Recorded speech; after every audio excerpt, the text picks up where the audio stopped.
a un abogado que ha trabajado en el Congreso de la República durante 40 años, acaba de hacer valer sus derechos a la jubilación y es autor además de un libro sobre un tema que tiene un papel preponderante en la vida política reciente, condiciones de validez de la cuestión de confianza en el Perú.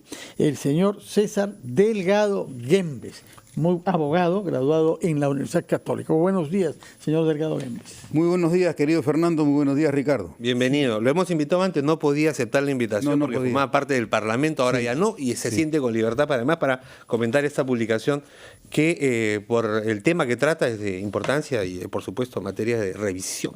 Así es.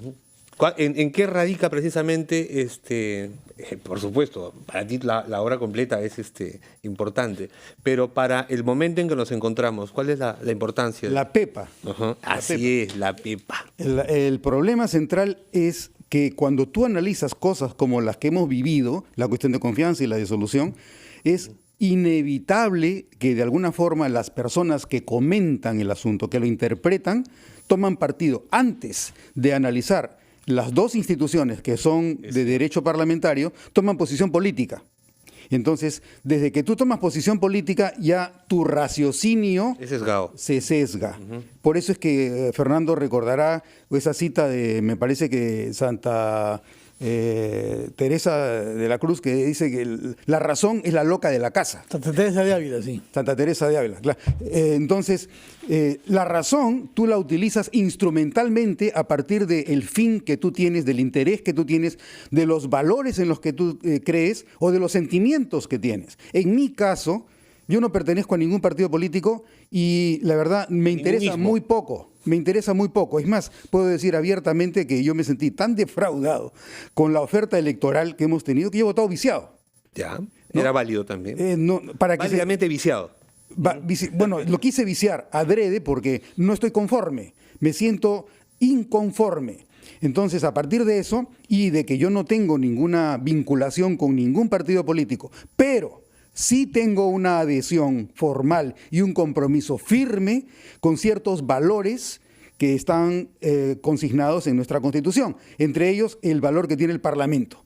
Tú podrás comprender que haber vivido en el Parlamento 40 años sin sentirte comprometido y convencido del rol que tiene el Parlamento en la protección de las libertades fundamentales y en la protección de valores como que el poder no debe concentrarse, me debe haber llevado a mí a tomar algún tipo de sesgo para analizar la cuestión de confianza. Sí, lo hemos notado, señor Delgado Guembes, pero antes de hablar sobre lo que se hizo el 30 de septiembre, es decir, la disolución, queríamos comprender cuál es la sensación con la que se ha quedado usted ahora que es libre, puesto que es un hombre jubilado y tiene una palabra libre. ¿Cuál es su sensación sobre lo actuado en el Congreso disuelto? Bueno, primero quiero hacerte una acotación, querido Fernando, porque no he dejado de ser libre antes. Pero tenía cierto deber de reserva. No, más que el deber de reserva, la realidad es que yo he sido amonestado y amonestado públicamente por haber antes expresado mi opinión en RPP a raíz del caso de Elsa Canchaya, el año 2006. Entonces, a raíz de esa amonestación pública que recibí, dije, ¿para qué me voy a joder yo solo? Pero no es que yo no haya sido libre, sigo sintiéndome libre y en ejercicio de mi libertad, para evitarle problemas a los diferentes partidos políticos con los que he trabajado, he decidido mantener hasta el 31 de enero una actitud husserliana. La EPOGÉ. Pero falta un día, puede adelantar un día, señor, no seamos tan rígidos en el calendario. Estamos a 30 de enero. No, ahora ya estoy con el levantamiento de la EPOGÉ. Ya no hay paréntesis. En consecuencia, puede contestar mi pregunta. Ahora sí. Al cabo de 40 años, sí. ¿Cuál es la sensación que usted guarda del Congreso disuelto? La performance de los actores no ha sido para mí la óptima, no. Definitivamente no.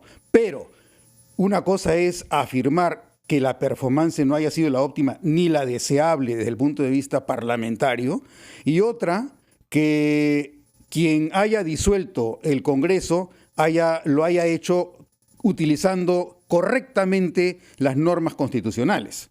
Hay una diferencia. O sea, podría obviamente... Es que en gran parte el problema que tiene el Congreso son las ineptitudes y las incompetencias que tienen quienes llegan al Congreso. ¿Por qué? Porque los partidos políticos, para empezar, nunca nos proponen un menú con personas que estén adecuadas al perfil de competencias que tú necesitas para gestionar los procesos parlamentarios. No lo hacen y no les interesa. Combinan algunos especialistas abogados con expresión del pueblo en su diversidad. Ese es el bueno asunto. Que hayan ahí obreros, campesinos, trabajadores, servidores públicos y también No tendríamos puro abogado. No, si no tendríamos puro abogado, sus colegas tendrían ahí. El problema es otro, Fernando. El problema es que en un sistema democrático tú no puedes poner ningún tipo de valla sino las mínimas. Y las mínimas son que tú tengas 18 años para votar, 25 años para ser elegido, que tengas nacionalidad peruana y que no estés interdictado penalmente. Pero hay una enorme brecha entre esas bases democráticas y las necesidades que tiene el Estado reales, sí, para que tú puedas gestionar correctamente las responsabilidades que te corresponden.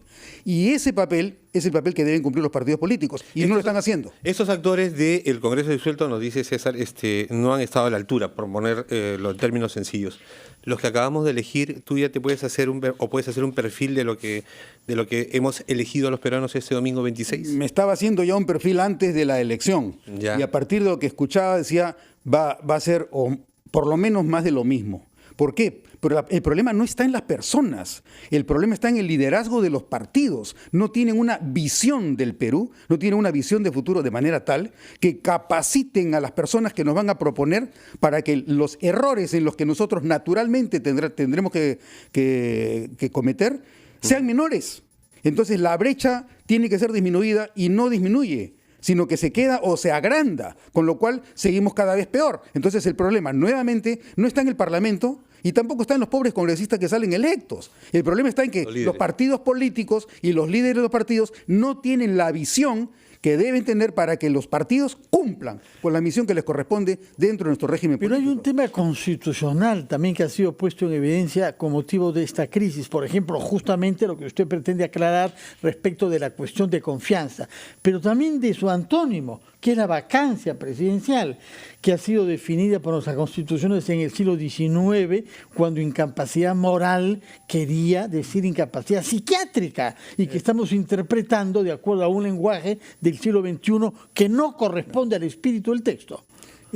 Bueno, primero, no estoy seguro de que la cuestión de confianza sea el antónimo de la vacancia, pero asumamos que sea así.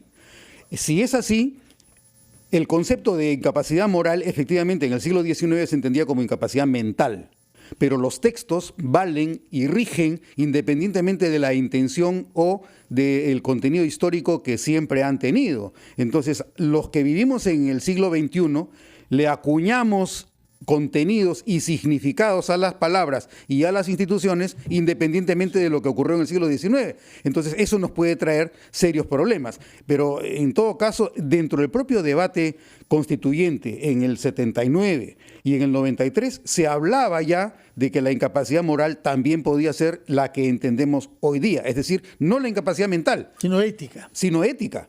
Y es más, se decía, basta que tengamos un mal acto de un presidente de la República para que ese sea repudiable y no lo debamos mantener. Ese era el concepto de lo que aparecía en los constituyentes del 79 y del 93.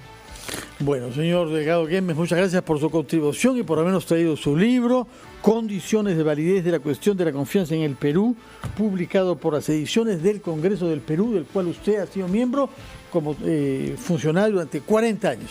Muchas gracias y muchas gracias, Fernando. Muchas gracias.